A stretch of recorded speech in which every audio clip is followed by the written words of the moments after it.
दोस्तों, कल्पना कीजिए एक ऐसे इंसान की जिसके पास ना कोई खानदानी रईसी थी, ना कोई बड़ी डिग्री। जेब में सिर्फ 500 रुपए लेकर जो मुंबई के चोर बाजार की गलियों में निकला था।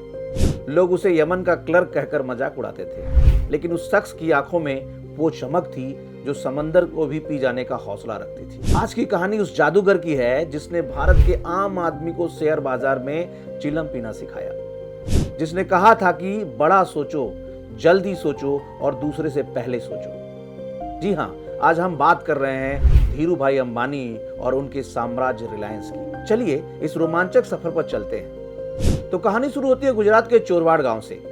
एक शिक्षक के बेटे धीरू भाई महज 17 साल की उम्र में यमन चले गए। वहां उन्होंने सेल कंपनी के पेट्रोल पंप पर क्लर्क की नौकरी की। तनख्वाह थी मात्र 300 रुपए। लेकिन धीरू भाई का दिमाग नोट गिनने के लिए नहीं, बल्कि नोटों की बारिश कराने के लिए बना था। वहां उन्होंने देखा कि चांदी के सिक्कों की कीमत उनकी फेस वैल्यू से ज्यादा है। उन्होंने सिक्के पिघलाए और चांदी बेचना शुरू कर दिया।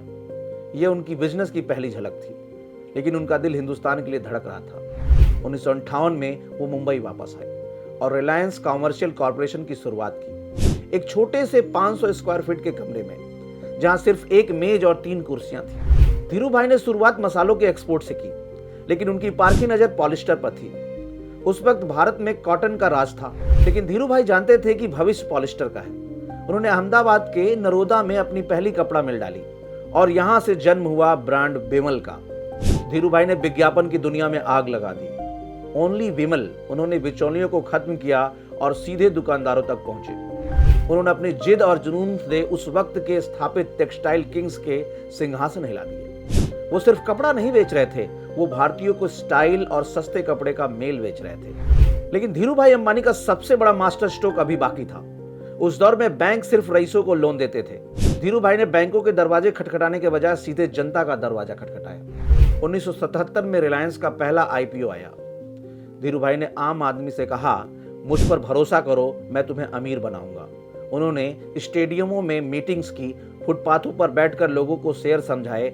नतीजा, रिलायंस ने भारत में शेयर बाजार की संस्कृति पैदा की और लोग अपनी बेटियों की शादी के लिए और बुढ़ापे के सहारा के लिए रिलायंस के शेयर खरीदने लगे। 90 के दशक तक रिलायंस एक विशाल बटपिच बन चुका था। धीरू भाई ने अब बैकवर्ड इंटीग्रेशन का रास्ता अपनाया, यानी कपड़े के लिए कच्चा माल भी हम खुद बनाएंगे।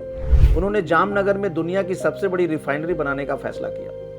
लोगों ने कहा यह नामुमकिन है, जामनगर का इलाका बहुत मुश्किल है, लेकिन धीरू भाई का एक ही मंत्र था, अगर तुम इसे सपने में देख सकते हो तो तुम इसे कर भी सकते हो। आज जामनगर रिफाइनरी भारत की शान है और रिलायंस दुनिया की सबसे बड़ी कंपनियों में से एक। धीरू भाई ने एक ऐसा साम्राज्य खड़ा किया जिसने भारत की अर्थव्यवस्था की दिशा और दशा दोनों बदल दी। 6 जुलाई 2002 धीरू भाई अंबानी ने इस दुनिया को अलविदा कह दिया, लेकिन वो पीछे छोड़ गए एक ऐसी सोच जो हर हिंदुस्तानी युवा को कहती है कि अपनी गरीबी को अपनी किस्मत मत समझो। धीरू भाई सिर्फ एक उद्योगपति नहीं थे, वो एक उम्मीद थे। आज रिलायंस का लोहा पूरी दुनिया मानती है, लेकिन इसकी नींव में वही 500 रुपए और यमन का वो छोटा सा क्लर्क आज भी जिंदा है। आपके पास रिलायंस का कौन सा प्रोडक्ट है और धीरू भाई की कौन सी बात आपको सबसे ज्यादा प्रेरित करती है? कमेंट्स में हमें जरूर बताएं और इस महान बिजनेस लेजेंड की कहानी को शेयर करना भी ना भूलें।